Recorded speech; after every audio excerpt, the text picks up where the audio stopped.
Hello, and welcome to Book Chat.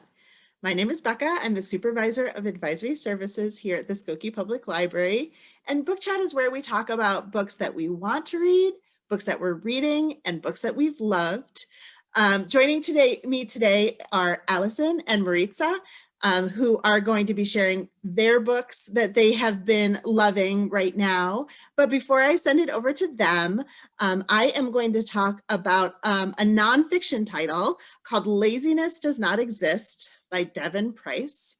And I'm going to start off just by giving you a quick quote from it because this describes the book better than I ever could. Most of us spend the majority of our days feeling tired, overwhelmed, and disappointed in ourselves, certain that we've come up short.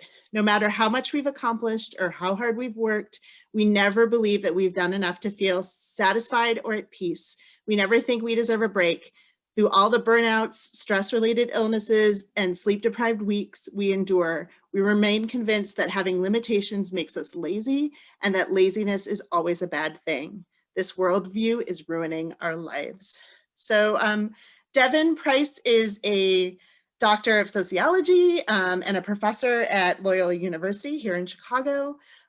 2 weeks prior to defending their dissertation, they got the flu. And they kept going, they pushed through, they persevered. They spent the whole summer after graduation sick and in electric blankets, even though it was 90 degrees outside. And they went on this way for a year until they had to stop to heal. So they took 2 months of not working, not doing any social obligations, and it really made them think about the way that society views laziness and like this go, go, go Puritan kind of work ethic. It's a science-based self-help book, which is much like the book Burnout, which we are discussing currently in January as our adult book discussion. And it's a great companion to that book. If you wanted to kind of focus on a different type of self-help book in January, one that is more about being your best self and not like how to be more productive or like how to do more, but actually how to do less and how to feel comfortable in that feeling. This is a fabulous book to do that. Again, that's Laziness Does Not Exist, a nonfiction title by Devon Price. And now I'm going to send it over to Maritza. Thank you, Becca. And your book pick sounds really awesome. I definitely think I need to read that one.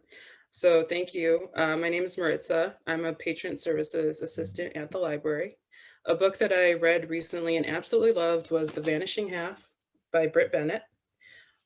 This book spans through several decades, following the lives of identical twins Stella and Desiree from their childhood in the Deep South to their separate lives as adults. At 16, these two run away from home. As an inseparable pair, they come up with a plan to run away from home, and they do. And then years later, we find them as adults and we discover what happens to them. One of the twins returns home with a Black daughter, and then the other twin, she lives with her husband, and she secretly passes as white.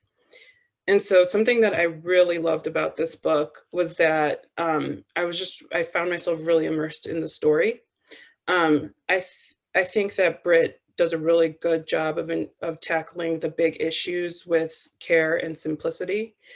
This book focuses a lot on colorism within the Black community, which is something that I'm familiar with and that I've struggled with and I've seen my family deal with.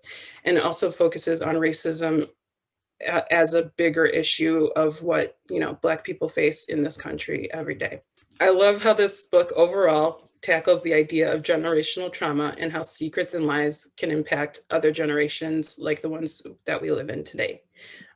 Brit Bennett's writing style is really beautiful. At times, I thought it was really emotional, and overall, she's really descriptive and knew exactly how to keep me engaged throughout this story. And I think that this book in general has a little bit of everything that I'm looking for in a good book. It was thought-provoking, emotional. The pace was measured perfectly, and it was just overall just really good writing. So The Vanishing Half is available from our library. You could place a hold on the physical copy, or you could download it as an ebook or an audiobook from Libby and Overdrive. Thanks, Maridsa. I'm so glad that that was the book that you decided to talk about because that's the book we're going to discuss in March. But the book I'm going to discuss right now is A Duke, the Lady, and a Baby, and this is by Vanessa Riley. It's a Regency romance starring a West Indian heiress. I bought this book as a gift for myself, but unfortunately, I had a really hard time sitting down to read it. Luckily, it's available as an audiobook through Hoopla, and as an added bonus, it's narrated by one of my favorites, Bonnie Turpin. So, our heroine, Patience Jordan, finds herself in the care of the widow's Grace after she is separated from her infant son, stripped of her fortune and her reputation tarnished after when she is imprisoned by her late husband's scheming uncle. So, what is the widow's Grace? Glad you asked. It was formed by a shrewd countess. It's a secret society whose mission is to help ill-treated widows regain their status and their families. And they help patients get hired as her nannies as her son's nanny. After Patience infiltrates her own home to care for her son, she also has to navigate the presence of the rakish Duke of Reppington, the swoon-worthy cousin of Patience's late husband, and now her son's guardian. And that's as far as I've gotten so far, and I can't wait to get back and continue reading this slow-burning romance. But anyway, that is all for us today. Thank you so much for joining us. As always, the links to the books we discussed will be linked down below. If you need help accessing these titles or any of the thousands of titles that we have available, please contact us at matchmanagers@skokielibrary.info. Take care. We miss you, and we cannot wait to chat books again with you soon. Thanks. Bye.